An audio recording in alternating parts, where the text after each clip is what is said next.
Boa noite.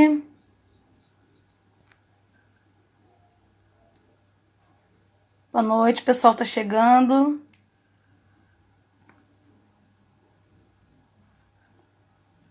Vamos iniciar a nossa live de hoje, do curso de Serviço Social.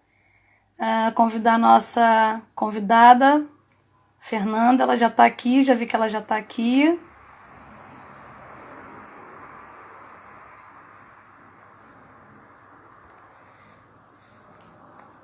Dando aqui a Fernanda.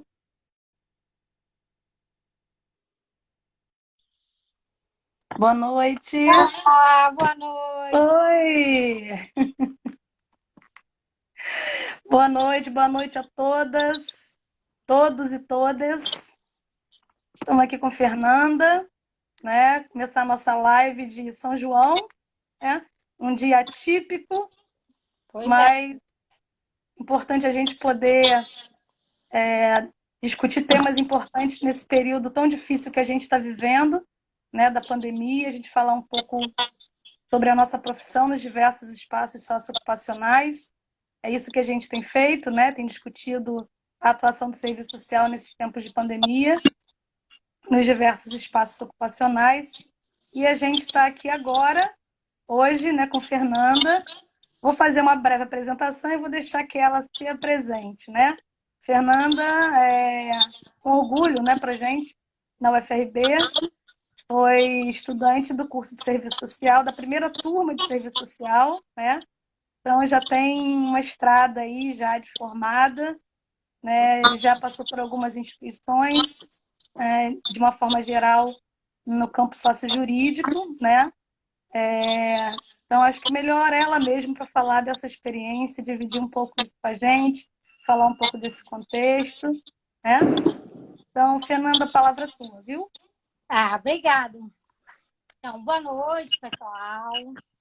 Em primeiro lugar, agradecer Simone, a professora Simone, pelo convite. A gente já tem uma parceria de longas datas, né? Inclusive nesse tema.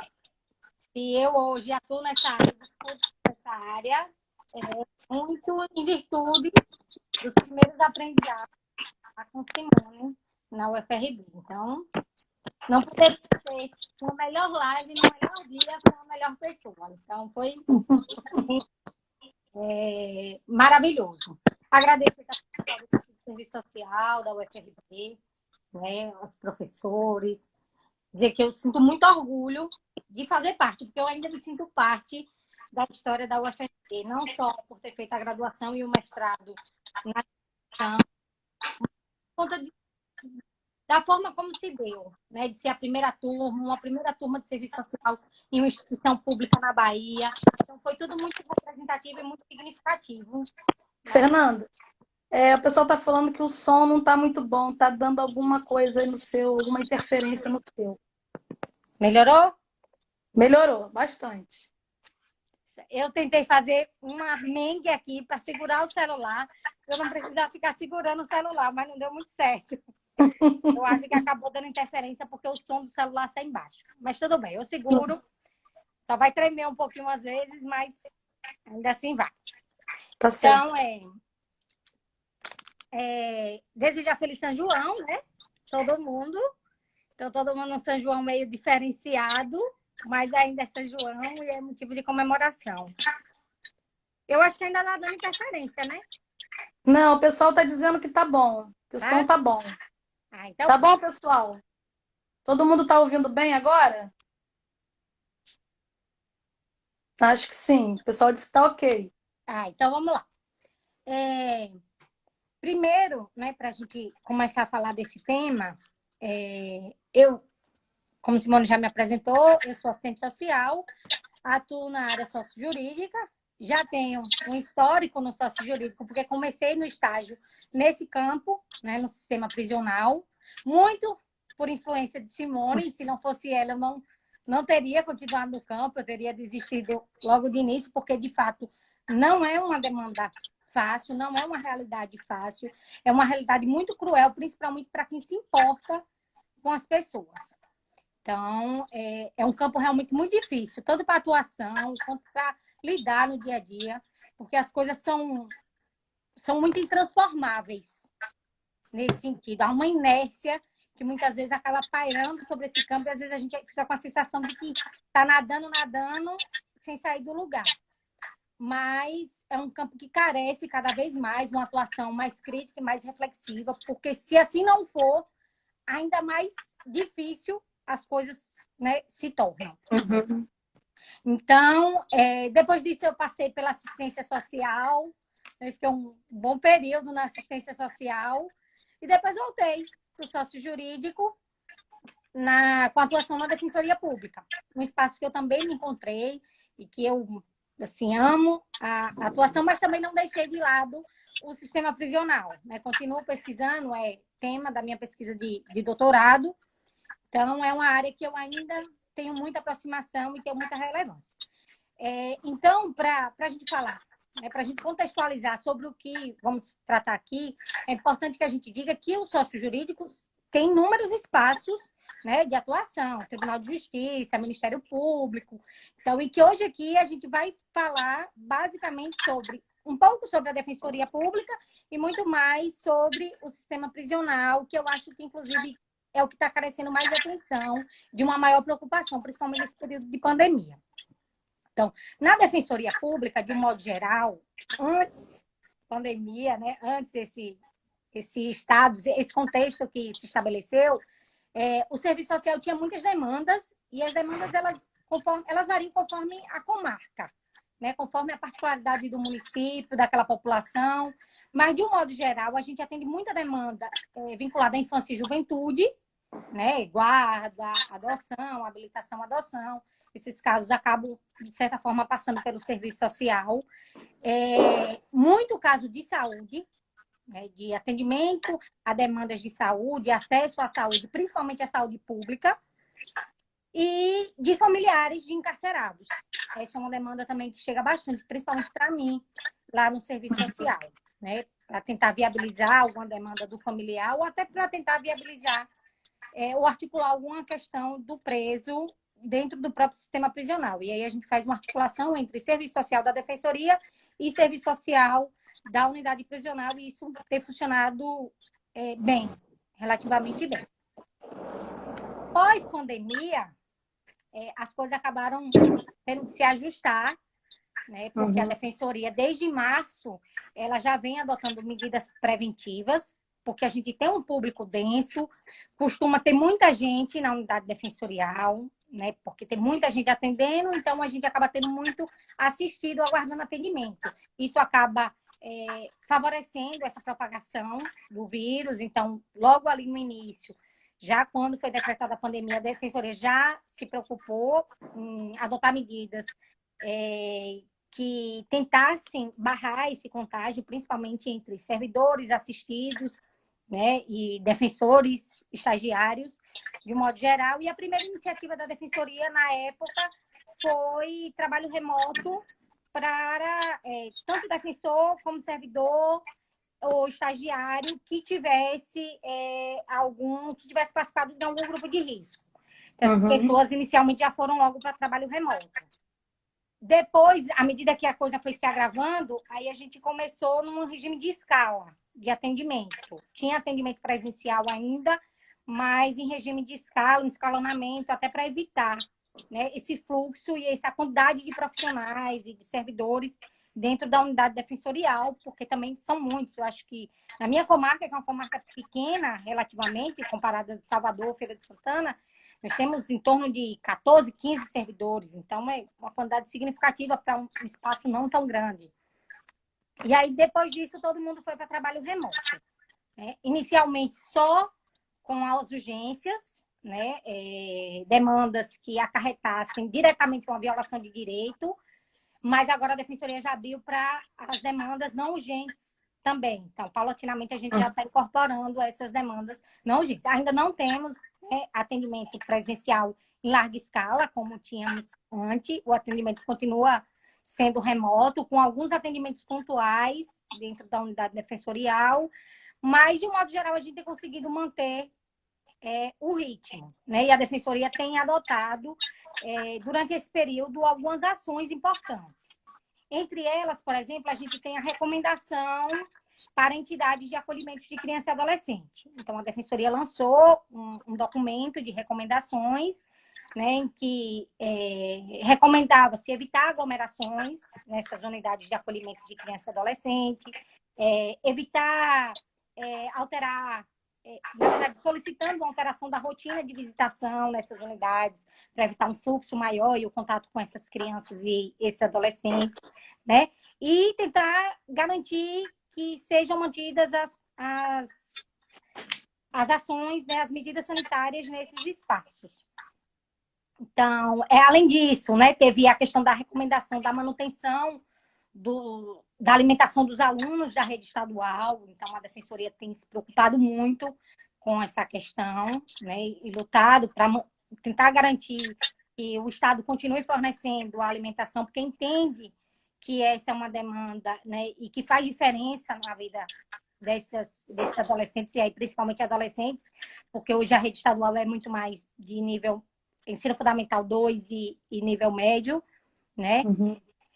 Infelizmente, a gente não consegue, por conta, né, de atuação mesmo, atuar nas demandas do governo federal, aí fica a cargo da DPU, que é a Defensoria Pública da União.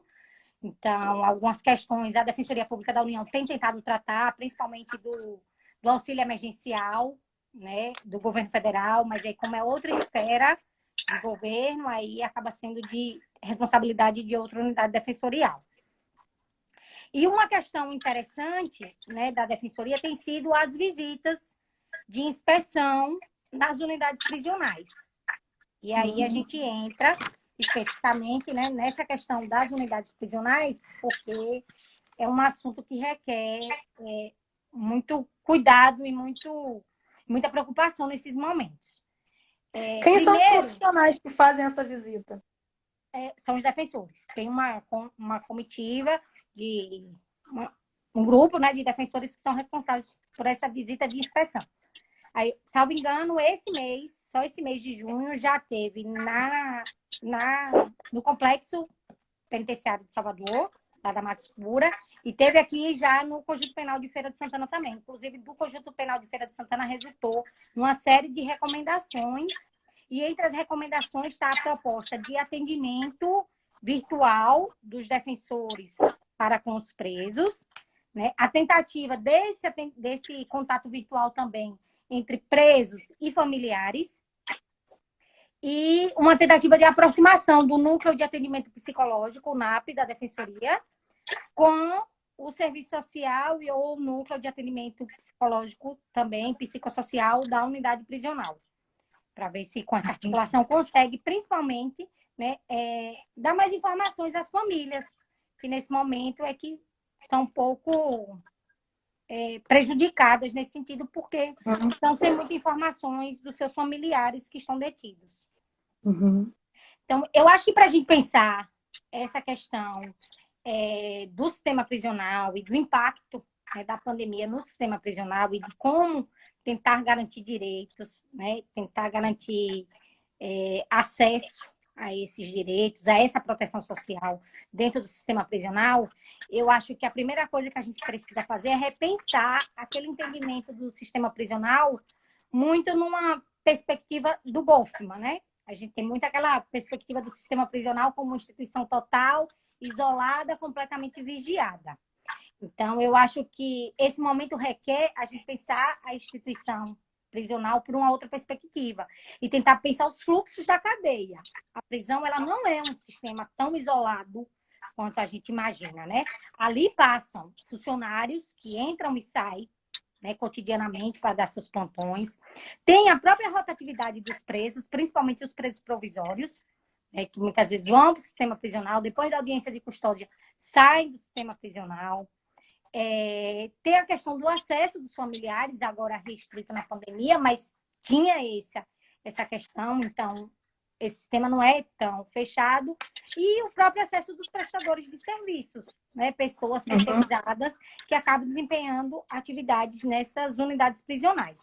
Então, não é um sistema tão isolado quanto a gente imagina, porque se assim fosse, eles estariam bem protegidos nesse período, né, de pandemia. Fora isso, fora a questão da pandemia, o sistema prisional já traz consigo alguns problemas que já são comuns, né, que já são rotineiros e que já são, inclusive, bem conhecidos de boa parte da população, embora a população tente fechar os olhos para esses problemas, que é a questão da superlotação, né, é algo muito falado pela mídia, a questão da saúde precária da população prisional, do acesso a uma saúde precária, né, problemas de administração nas gestões das instituições prisionais, a ociosidade, a gente sabe que tem esse problema e que muito diferente do que se fala, essa ociosidade não é por vontade da população prisional, pelo contrário, eles reivindicam constantemente, né, a possibilidade de transformar aquele tempo em um tempo que ocupe, né, principalmente a sua saúde mental, para que eles saiam dali minimamente afetados, até porque é impossível passar por aquele sistema e não sair afetado A com relação à saúde subjetividade, mental. né? Exatamente. A assistência material, que é assim, muito insuficiente, né, por parte do Estado, e aí o Estado, instituição, e a questão da quantidade limitada de profissionais. Essa é uma questão que eu acho que essa é pouco falada, né, embora os sindicatos dos agora policiais penais, né, até então a gente conhecia como agentes penitenciários, mas agora a denominação é policiais penais.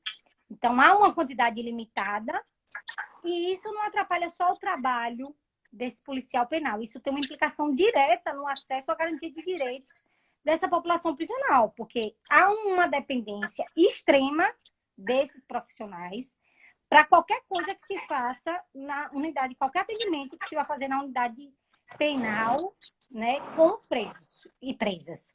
Porque tudo a gente precisa da presença desse policial penal ou dessa policial penal, que vai retirar, né, esse preso, essa presa da cela, do pavilhão e levar até esse atendimento. Então, a ausência desses profissionais acaba, ou a limitação da quantidade desses profissionais acaba, inclusive, limitando o acesso deles a direitos garantidos, inclusive na legislação, na jurisprudência brasileira. Então, outra questão é a estrutura física, né, que a gente sabe que muitas unidades prisionais no Brasil apresentam uma estrutura física bastante desgastada, né, do tempo, fruto, né, desse descaso do Estado com relação a essa população. E aí, nesse contexto de tanta coisa, de tanto problema do sistema prisional, aí a gente tem um agravante na situação das mulheres. Porque as mulheres, elas geralmente estão custodiadas em unidades mistas, né? Unidades prisionais que fazem a custódia de homens e mulheres, e por estarem nessas unidades mistas, elas geralmente ocupam, elas são em número muito menor quantitativamente, né? Então, os Embora homens... elas também, o aumento do aprisionamento feminino tenha crescido exponencialmente, né? Vem crescendo exponencialmente, muito mais do que o crescimento de aprisionamento masculino, né? Exato, chamar atenção para isso, né? Mas ainda assim elas continuam sendo custodiadas nessas unidades mistas. E pelo fato de estarem nessas unidades mistas, o espaço destinado à convivência delas ainda é mais reduzido, né? Atrelado a isso, a inexistência de berçários, de espaços destinados à convivência com os filhos, né? Das escolas, de inúmeras outras questões. Mas o próprio dia a dia, a própria dinâmica, o próprio espaço para o banho de sol, ele acaba sendo muito reduzido. Num contexto desse de pandemia, as coisas se tornam ainda mais difíceis, porque você reduz ainda mais o espaço de convivência, né, dessas pessoas e muita gente num espaço menor, porque você não tem acesso a essas outras questões. Fernanda, alguém perguntou aqui Sim. sobre as mulheres grávidas, já que você estava falando das mulheres, de berçário, né? Quer dizer, nessa condição, né? As mulheres grávidas, né? Então, as mulheres grávidas, unidades prisionais pouquíssimas que dispõem de berçários, elas geralmente não dispõem de grandes vagas no berçário. Então, elas acabam indo para o berçário só no momento que já estão com o bebê fora da barriga. No momento que o bebê está dentro da barriga, elas continuam nas mesmas celas. Às vezes, a gestão, aí vai depender muito da gestão prisional, se sensibiliza e tenta compensar essa ausência. Então, tenta colocar numa cela com menos pessoas, né? Tenta uma cela com mais estrutura, fornece ou concede a possibilidade da entrada de um ventilador, algo assim, muito ínfimo diante de um direito, né? Inclusive de recomendações internacionais que o Brasil atua, né? As regras do toque, para dar condições a essas mulheres. O atendimento à mulher, né, gestante também não é o adequado, embora algumas unidades prisionais já disponham de ginecologista, de obstetra, né? Mas ainda tem muita dificuldade de acesso, por exemplo, aos exames de imagem. Exames de sangue elas conseguem até fazer, mas ultrassonografia, esses outros exames acabam sendo muito mais difíceis. E aí elas acabam tendo acesso a 1, 2 exames desses durante todo o pré-natal. O que tem mudado, inclusive, e é importante ressaltar que isso tem avançado nesse sentido. Antes a gente não tinha nem ginecologista, né? Então, o fato da gente conseguir ginecologista e conseguir, ainda que de maneira muito improvisada, alguns berçários, isso já facilita. Mas num contexto de um número de mulheres aprisionadas cada vez maior, um crescimento exponencial, a tendência é que a gente não tenha espaço, né, para garantir esses direitos, principalmente em unidades mistas. Porque uma unidade mista, ela é pensada, né, estruturalmente para os homens. Então, as mulheres, elas acabam sempre sendo alocadas posteriormente. A unidade mista, ela não é pensada para custodiar homens e mulheres. Ela começa custodiando homens e, diante da demanda, ela improvisa um espaço para custodiar mulheres. E aí, essa improvisação, ela se prorrogora por muitos anos, né? Somado, né? Somado que a gente tem uma cultura extremamente masculina, né? A cultura prisional ela é masculina, né? A prisão ela é construída para o homem, né? O crime, não é construída, né, para as mulheres, né? O crime, né? O crime é masculino, né? Exatamente. Há uma complacência da sociedade muito maior com o homem criminoso do que com a mulher criminosa. Então, a mulher criminosa, ela é triplamente sentenciada. Ela é sentenciada pela sociedade, ela é sentenciada pela justiça, ela é sentenciada pela família, que abandona porque não compreende porque a mulher entrou na criminalidade, né? Então, um exemplo dessa questão, né, da custódia mista é o Conjunto Penal aqui de Feira. O Conjunto Penal daqui de Feira, ele foi o primeiro a ser construído no interior da Bahia, né? Foi a primeira unidade prisional fruto desse projeto de interiorização das unidades prisionais, porque até então estavam todas concentradas na região metropolitana de Salvador, na capital e na região metropolitana. E ele foi construído em 2 etapas. Uma primeira etapa que se construiu um pavilhão que recebia homens e que depois, de uma segunda etapa, se construiu mais pavilhões para receber mais homens e aquele primeiro pavilhão foi destinado às mulheres. Resultado, depois de quase 30 anos, todo o sistema, todo o presídio, toda a unidade prisional, né, foi reformada e o único pavilhão que não foi reformado foi justamente o primeiro a ser construído, que é o primeiro, né, que se destina à custódia de mulheres. Então, é uma realidade ainda mais difícil para as mulheres, né, presas. E aí, em tempos de pandemia, algumas questões eu tenho buscado entender o que é que está acontecendo, mas a Secretaria de Administração Penitenciária do Estado não tem dado muita informação, pelo menos oficial, né, e no site. A gente tem visto poucas movimentações e poucas notícias sobre o que a Secretaria está tentando fazer, o que o Estado está fazendo para tentar viabilizar direitos, garantir direitos durante esse período. O fato é, a primeira medida adotada foi a suspensão das visitas. Uhum. Então, a suspensão das visitas é importante e fundamental nesse período, porque evita, né, ou pretende evitar essa propagação, esse contágio dentro da unidade prisional. Bem, só que as visitas para o sistema prisional, elas estão para além de uma simples manutenção dos vínculos afetivos. Uhum. Né? O papel da visita dentro do sistema prisional é outro, é inclusive de manutenção do sistema. É de fornecimento de materiais, de higiene, de alimentação, às vezes de medicamentos, né? Medicamentos que são receitados pela unidade prisional e que a unidade não dispõe, é receitado por médicos da unidade, mas que a unidade não dispõe e que o familiar se disponibiliza a levar.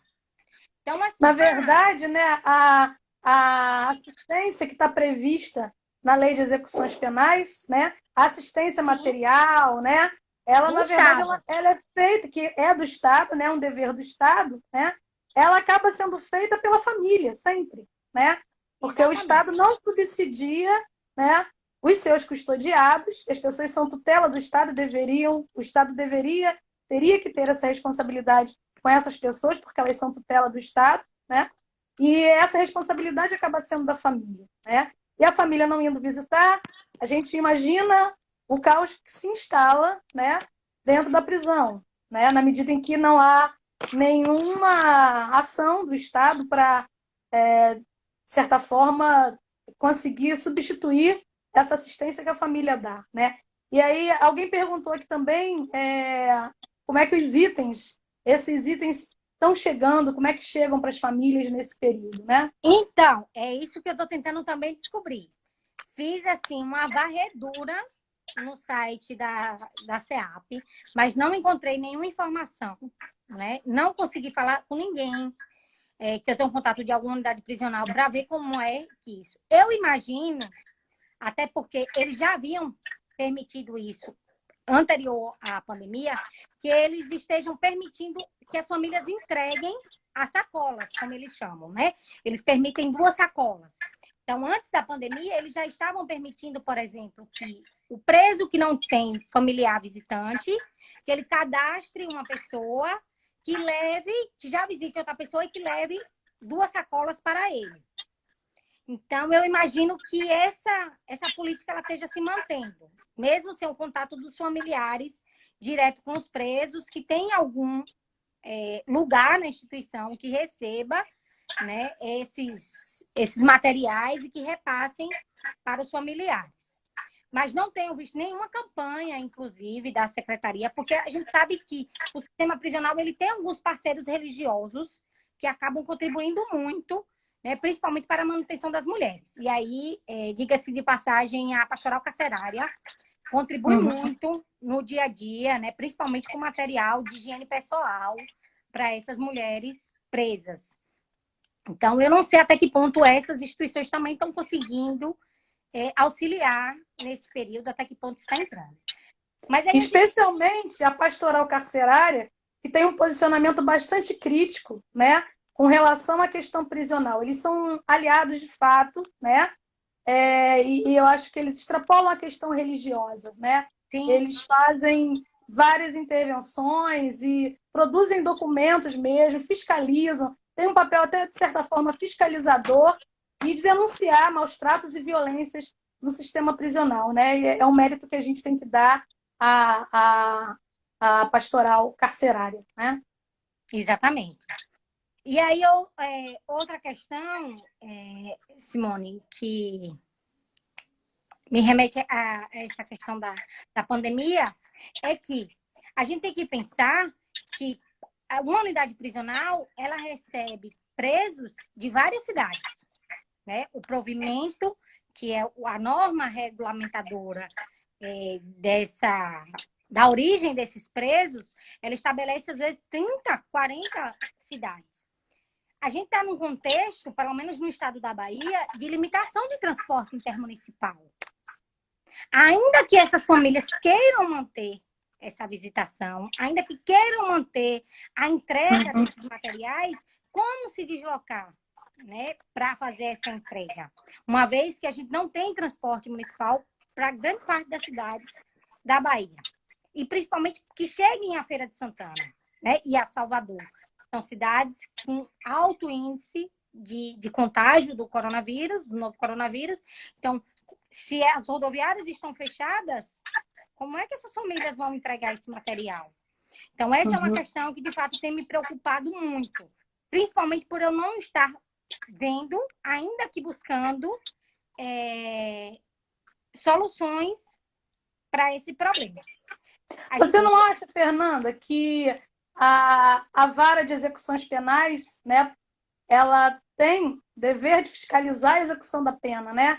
Que nesse momento, nesse sentido, a vara de execução penal ela deve ter uma atuação mais incisiva em relação ao sistema prisional, à Secretaria de Administração Penitenciária, às direções dessas unidades e, principalmente, talvez de ampliar, em parceria com a Defensoria Pública também, a fiscalização das unidades e autuar mesmo, né? E obrigar mesmo o Estado a cumprir com o seu papel de assistência nesse momento, né?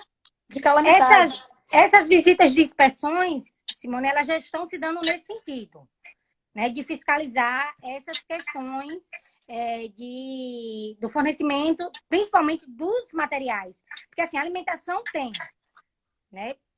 Por mais que seja extremamente criticada, e aí é unanimidade na crítica da qualidade do alimento do sistema prisional, e essa não é uma demanda nova, né?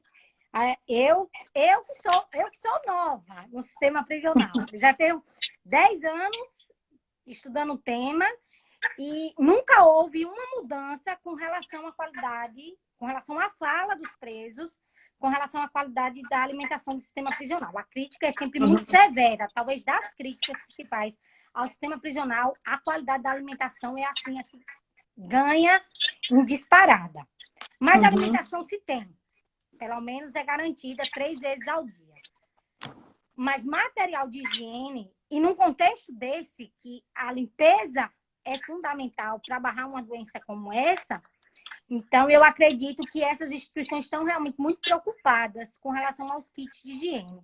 É tanto que eu vi que na Inspeção de Salvador e nada aqui de Feira de Santana está elencada entre os quesitos apontados essa questão do acesso a esses materiais.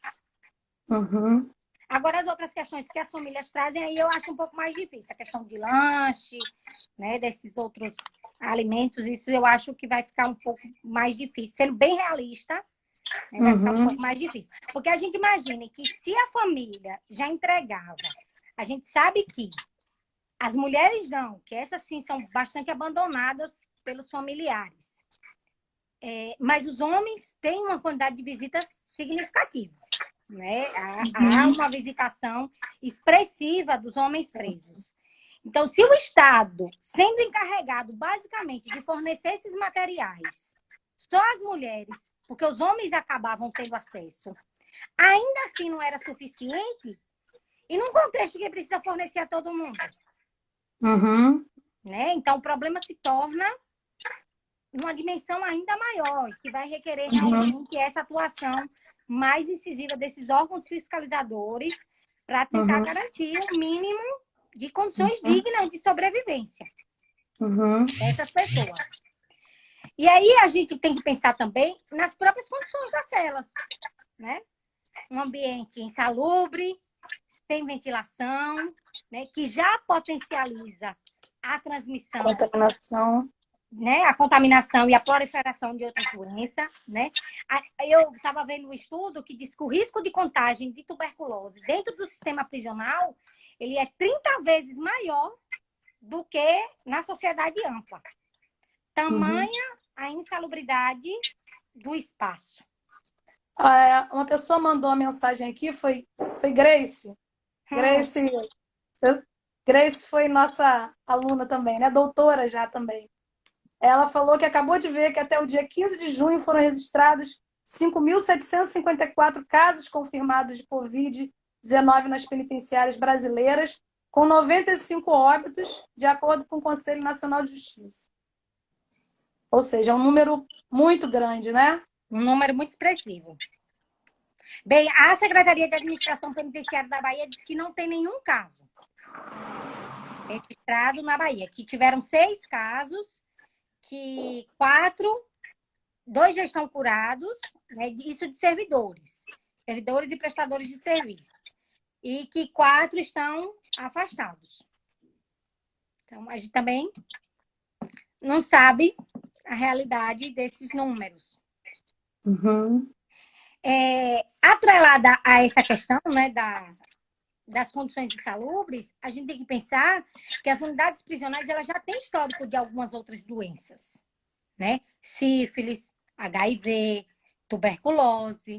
Então, como é que esse vírus ele se comportaria ou ele está se comportando dentro dessa realidade?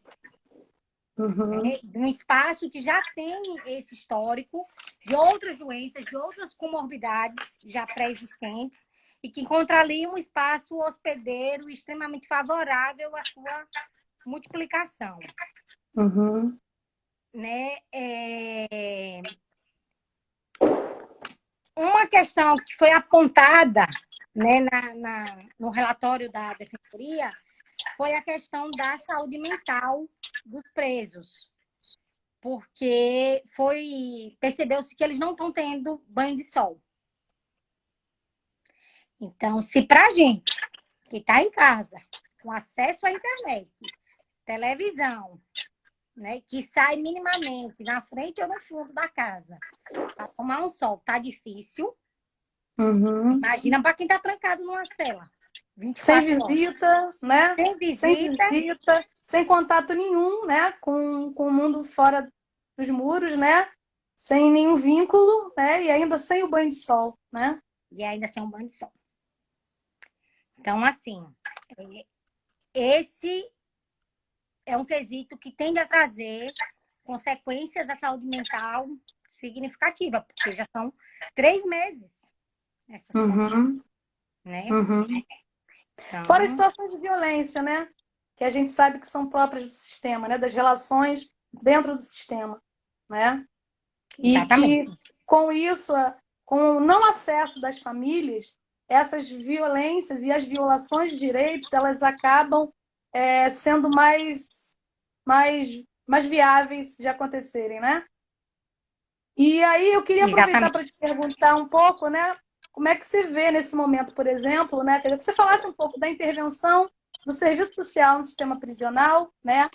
E nesse momento também, né? Como é que você vê os cuidados, né? Que o profissional deve ter, né? O profissional de serviço social. Então, eu não sei até que ponto estão mantidos os atendimentos na instituição pelo serviço social. Eu imagino que, de alguma forma, essas demandas estejam sendo atendidas, até porque é um momento em que requer cada vez mais a atuação do assistente social. É um momento em que se pode, por exemplo, dar uma informação a um familiar, né? É um momento de tentar fazer esse intercâmbio entre sociedade e o mundo prisional. Uhum. É um momento, inclusive, de tentar... A gente sabe que, dentro do sistema prisional, o trabalho do assistente social ele é muito desafiador, né? Eu vou pedir rapidinho licença aqui para botar meu celular para carregar, porque eu acho que ele vai pifar. Então, eu vou mudar aqui o lado, só para eu segurar aqui o carregador. Pronto. Então, assim, o trabalho já não é fácil no cotidiano, porque o sistema prisional ainda tem muito daquilo de priorizar a segurança. Uhum. Tudo que você quer fazer dentro do sistema prisional, levanta-se essa bandeira, né? E a segurança? Não, tem que ver a segurança. É seguro? Então, isso já dificulta muito da nossa atuação. E aí o assistente social precisa realmente ser muito incisivo e ter uma bagagem teórica significativa para fundamentar a sua atuação. E dizer, não, o que eu estou fazendo não é arriscado, ou ainda que seja arriscado, mas é direito. Eu preciso garantir, eu não estou fazendo nada além do que a legislação do que a jurisprudência brasileira diz que é permitido fazer. Uhum. Então, se no contexto geral já é muito difícil, né? Nesse contexto de pandemia, as coisas, eu imagino que tende a ter se tornado ainda piores. Justamente por conta dessa dificuldade, né? Eu vi, embora o site da Secretaria diga que não há casos de contaminação entre profissionais, eu tinha visto uma notícia no jornal local de que haviam 2 policiais penais do Conjunto Penal de Feira contaminadas e que tinham sido afastadas. Então, num contexto que a gente quase não tem profissionais, né, eles têm um número muito reduzido, principalmente de mulheres policiais penais, como que está sendo essa rotatividade ou essa recompensa, né, essa compensação desses 2 profissionais que foram afastados, dessas 2 profissionais? Então, nesse contexto, já que não está tendo banho de sol, como é que o assistente social vai viabilizar, vai chegar a esse preso ou essa presa? Chegar até ao pavilhão, se for para ir ao pavilhão, tem que tomar todos os cuidados, né? Ainda que o atendimento seja em sala, tem que tomar todos os cuidados. De máscara, luva, a gente sabe, né? Manter o distanciamento, mas é preciso Ambiente encontrar... arejado, preferencialmente, Exatamente. né? Mas é preciso encontrar alternativas, né? Ainda que seja no pátio, no masculino, ou nas unidades prisionais, que não há contato corpo a corpo com os profissionais, principalmente os agentes penais, eu acho que talvez seja até mais fácil de retirar esses presos da cela e de colocar. Mas unidades prisionais que ainda têm esse corpo a corpo, eu acho que aí é onde a instituição pode colocar um pouco mais de dificuldade. Por exemplo, o Conjunto Penal de Feira, a ala masculina é toda, não é automática, mas é uma abertura mecânica, em que eles não têm contato direto com os presos, né, na liberação, nem no confere, nem no retorno à cela. Eles conseguem, por cima da unidade prisional, retirar esse preso da cela. Você retira um, leva para atendimento, um por vez, né? Óbvio que acaba limitando muito mais os atendimentos, mas consegue. Mas na feminina, que a gente ela precisa entrar no pavilhão, dentro, né, no corredor das celas, para fazer essa liberação das presas, então aí vai ter que redobrar os cuidados, né? Tanto da gente, tanto da policial penal, como da profissional que vai atender. Mas vai ter que encontrar alguma saída. A petição, ela é um recurso muito usado, né? A petição, que a gente chama, não a petição judicial, mas a petição, o bilhetinho que é enviado pelo preso ou pela presa para solicitar algum atendimento. Pode ser uma alternativa a ser utilizada também. Óbvio que requer, né, um grau de instrução para escrever, e aí a gente sabe que algumas presas ficam refém de outros presos para que possam fazer isso, porque algumas não sabem realmente, né? São alfabetizadas no sentido de só saber escrever o nome, só saber assinar. Algumas, inclusive, só sabem assinar se for letra de forma, se for letra cursiva, não sabe. Então, para essas pessoas acaba sendo um pouco mais difícil escrever. Mas é um momento que eu acredito que, se for para o bem geral, se for uma demanda que venha, né, ou uma perspectiva, adotar uma medida que favoreça, de um modo geral, toda a população prisional, eles contam com acesso, até a própria policial penal ou o próprio policial penal pode anotar a solicitação e tentar ver como uma forma de intermediar e de garantir esses direitos. Né? Eu esperava, nesse período, campanhas, pelo menos, de doação, né?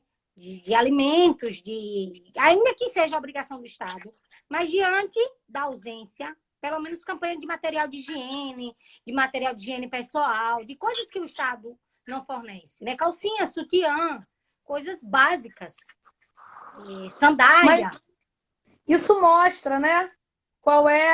O que está no imaginário social, né? as representações que a sociedade tem em relação à população prisional, né? A gente sabe que a população prisional ela é vista como um lixo social, né? É aquela massa de pessoas que são tidas como a escória da sociedade, né? Então, as pessoas não têm interesse, existe uma lógica punitiva, né? Que não é só da instituição, né?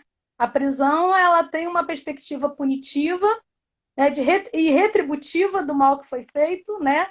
E a sociedade, de alguma forma, ela endossa e reproduz a perspectiva, né, da prisão, que é a lógica retributiva da pena, né? Então, Sim. se essa pessoa fez um mal à sociedade, ela tem que pagar, né? Da mesma forma, aquela coisa lá, antes da gente ter os direitos humanos, né? A lei de Talião, né? Olho por olho e dente por dente, né? Tá quase na Então, perspectiva dos suplícios, viu? sim, No por aí. esquema que vai, tá muito difícil. Pois é. E aí, para além disso, né? Para além das representações que se tem, né? Você tem ainda a gente está inserido numa sociedade capitalista, né? Onde essas pessoas que estão ali dentro, elas são descartadas do sistema capitalista, né? São pessoas consideradas inempregáveis, são pessoas com baixa escolaridade, são pessoas, em sua maioria, com pouca ou nenhuma formação profissional, nenhuma especialização para o mercado de trabalho. E a gente vive num momento de capitalismo financeiro, né? De capitalismo fictício, né? Então, não há interesse de garantir, né, a vida, aqueles corpos, né, para a produção, né, porque eles não são importantes para a produção. Na verdade, eles são aquelas pessoas que se quer eliminar, né, dentro de uma perspectiva mesmo política, de necropolítica, que tem se discutido muito hoje em dia. E é isso, a prisão ela é um braço do necropoder, da necropolítica. O que é essa necropolítica, né? É a política, né, de morte, estabelecida e implementada pelo Estado, né? Onde onde o Estado define as vidas que são importantes de serem mantidas e de sobreviverem, né? As vidas que estão dentro da prisão não são vidas que devem ser vivíveis, né? São vidas matáveis, né? Matáveis na sua integridade, na sua materialidade, né? E na sua vida social, de uma forma geral, né? Então, são vidas que realmente não importam, né? São vidas que não há o interesse de se preservar, são pessoas pobres, negras, né? De baixa escolaridade. A gente vive numa sociedade onde o racismo é estrutural, né? E a prisão é uma instituição também, né, estruturada racialmente, né? Sim. Então, a gente vê como a prisão, ela, na verdade, ela faz esse papel, né? Ela é esse braço do Estado, né, de eliminar essas pessoas, essas vidas que não importam, né? Você tem a polícia de um lado, a política de segurança pública, né? Todas caminham, aliás, várias instituições do sistema sócio-jurídico têm essa perspectiva, né? Mesmo a justiça, o acesso à justiça, para quem é o acesso à justiça, né? É um acesso para o cidadão de primeira classe, né? Entre aspas, né? Porque até a justiça ela também vai dividir quem é o cidadão que merece ter o acesso à justiça e aquele que não consegue nem chegar perto, né? Ainda bem que a gente tem as defensorias que diminuem essa distância, né? Exato. E que, de alguma forma, garantem, né, esse direito, né, de assistência jurídica, de acesso, né, a minimamente a cidadania, né? Como é que você vê isso, Fernanda? Então, eu concordo, né, Simon, que de fato as pessoas que estão ali, elas são indesejáveis, né? E esse lixo, ele tem se aglomerado cada vez mais. São sentenças desproporcionais para os crimes praticados. Então, por exemplo, a gente tem uma massa carcerária sentenciada pelo crime de tráfico de drogas. A lei de tóxicos entorpecentes é uma lei que deixa muita brecha de interpretação. Haja vista que são quase 22 verbos que classificam o que como infringir, né, a legislação por conta, como se enquadrar na lei de tráfico de drogas. Então, por exemplo, você pode usar, mas você não pode transportar. Você pode usar. Como você vai fazer? Porque você não pode transportar. Você não pode ter em posse, né? Então, como é que eu vou usar se eu não posso ter em posse? Então, a gente sabe que o Estado é muito seletivo em quem ele classifica como usuário e em quem ele classifica como traficante. Então, eu já encontrei presa primária no sistema prisional com 9 anos de prisão por conta de tráfico de drogas. Com essa lei eu nem sei, mas o nome dessa lei nova do Moro, o pessoal do direito, que fez uma revisão, né? E que torna ainda mais difícil. Revisão penal, né? E que torna as coisas ainda mais graves, o crime ainda mais hediondo, que dificulta ainda mais, as pessoas incompreendem, né, as saídas provisórias, a progressão de regime, as pessoas não entendem não, na verdade as pessoas não querem entender como funciona a progressão de regime no Brasil. Né? Eu não acho que as pessoas que estão no sistema prisional, elas são invisíveis. Não acho. Eu acho que a sociedade quer reforçar o tempo inteiro essa invisibilidade dessas pessoas. Mas elas não são invisíveis. As pessoas sabem que elas estão ali. E as pessoas estão o tempo todo reforçando a necessidade de cada vez mais colocar mais pessoas lá dentro. Porque a gente sabe que a gente não tem crime ou não tem pena de prisão perpétua. A gente não tem pena de morte, salvo aqueles que conseguem, né, sair desse sistema, eles vão voltar. Né? Então, como é que a gente entende que não há, e muita gente até defende que realmente não exista a pena de morte nem a prisão perpétua, mas não concorda com o sistema de progressão de regime? Né? Como é que eu vou garantir que esse preso ou essa presa ela vai voltar a conviver na sociedade ampla sem esse processo gradual, sem esse processo gradativo? Né? E aí as pessoas criticam as saídas temporárias, criticam, como é que sai? Quem matou sai no dia dos pais. Quem matou o pai sai no dia... Aí eu tenho horror quando dizem isso. Matou a mãe, sai no dia das mães. Matou a filha, sai no dia das crianças. Gente, as datas é o que menos importam. As saídas são 6 saídas ao ano. Podem ser em qualquer data. O juiz da execução penal não vai escolher em que período a pessoa sai. Se uma saída ela sai, na outra ela não sai. Se ela progrediu de regime e tem direito à saída temporária, ela vai sair em todas. Então, o tempo inteiro a mídia fala sobre violência. Né? Muito nessa perspectiva de aprisionar mais. E me parece que depois que as redes sociais viraram terra de ninguém e todo mundo virou doutor em tudo, então é que as pessoas se sentem mais à vontade, né, para colocar todo o seu preconceito sobre essa população. Então, como eu vou requerer? Quem vai lutar, né, por essas políticas? Quem vai lutar por esses direitos? Quem vai lutar por uma política de execução penal mais justa, né, mais eficiente, mais eficaz?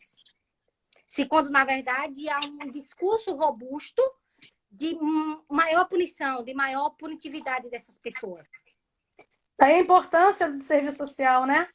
Exatamente. Que, a partir de uma formação qualificada, ele pode ter essa compreensão, né? Das políticas, da política de segurança, da política penitenciária, né? E se colocar, né, numa perspectiva de defesa intransigente dos direitos dessa população. Né? Exatamente. E quando nesses espaços em que é possível, né, atuar com essa população direta, fazer esse enfrentamento. E às vezes a gente acha que esse é um tema ou uma demanda que é específica de quem atua, por exemplo, no sistema sociojurídico. E ela não é. Por exemplo, eu já passei na política de assistência e eu tinha sérios confrontos com a gestão, porque eu entendia que o direito à visitação poderia sim ser custeado como um benefício eventual dentro da política de assistência social. Muitas famílias não visitam porque não tem como se deslocar. Uhum. E elas recorrem algumas vezes à política de assistência social e a política de assistência social se recusa, algumas vezes, a possibilitar, a viabilizar a garantia desse direito. Né? E aí você diz, mas acha que benefício eventual, aí você encontra profissionais que acham que benefício eventual é só auxílio enxoval, auxílio funeral, né? Auxílio alimentação, em alguma dessas perspectivas, só que a prisão ela é uma eventualidade. A pessoa não vai ficar presa a vida inteira, a não ser que ela morra lá dentro. Mas ela é uma eventualidade que afeta toda a família. É a provedora, é o provedor. A gente sabe que grande parte das mulheres que estão presas, elas estão presas por tráfico de drogas, e o tráfico de drogas, ele entra como uma renda complementar. Não são mulheres que não trabalhavam, que não estavam inseridas no mercado de trabalho. Elas estavam informalmente, né? Não no mercado formal, elas raramente conseguem ter acesso ao mercado formal, mas informalmente elas estavam no mercado de trabalho. Só que, devido a toda essa função que a mulher tem assumido socialmente, aquele valor não era suficiente, não é suficiente para a manutenção da família. Então, o guardar a droga em casa é uma possibilidade de complementar a renda. Né? Óbvio que Fernanda, a gente tem sim. A gente tem sim algumas... A gente está caminhando já para o final, já são 20h27. Se a gente não encerrar logo, a gente vai perder a live, porque a gente tem que gravar ainda, né? Então eu queria, infelizmente eu tenho que te interromper, eu queria conversar muito mais, tem muito mais coisa, então eu queria que você desse sua palavrinha assim final para a gente encerrar. Então, só para finalizar, principalmente aí vai uma mensagem principalmente para os assistentes sociais, né, e para os alunos, os futuros assistentes sociais. É preciso conhecer muito sobre o universo prisional, né, e sobre tantos outros universos que nos possibilite uma prática menos preconceituosa possível. Sem preconceito, eu acho que, infelizmente, é inalcançável. A gente ainda traz muito preconceito, principalmente preconceito racial, de gênero, né, de sexualidade, com relação a inúmeros temas. Então, quanto mais a gente conhece sobre os temas, mais a gente tende a ter uma prática mais crítica, mais reflexiva.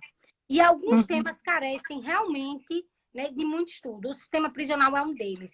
Algumas pessoas têm aversão a esse tema, né? Não querem de jeito nenhum, eu não queria, mas ele é fundamental porque ele transpassa, é um tema transversal à nossa atuação profissional. E a gente vai se deparar em qualquer área, seja na saúde, seja na assistência social, a gente vai se deparar com esse tema, né, da política prisional, da política penitenciária, ou até do ato infracional também, né, que é outro tema, mas que segue muito a mesma linha. E agradecer. A conversa foi maravilhosa. Como sempre, né? Nossos diálogos são muito bons, né? Nós amamos conversa aqui em casa. Sim, eu vou. Obrigada, Fernanda. Quero agradecer aos professores e professoras do colegiado que estão presentes e agradecer também os estudantes em massa. A gente chegou a ter 107 pessoas na live assistindo. Que maravilha, hein? Um número maravilhoso. Em pleno São João, não é? Não é? Então, bom São João para todo mundo. Né? Todo mundo que tome seu licorzinho, que eu agora vou tomar o meu também. Né? Beijo, pessoal. Beijo, Fernanda. Beijo. Muito obrigada. Beijo a todos e todas e todos.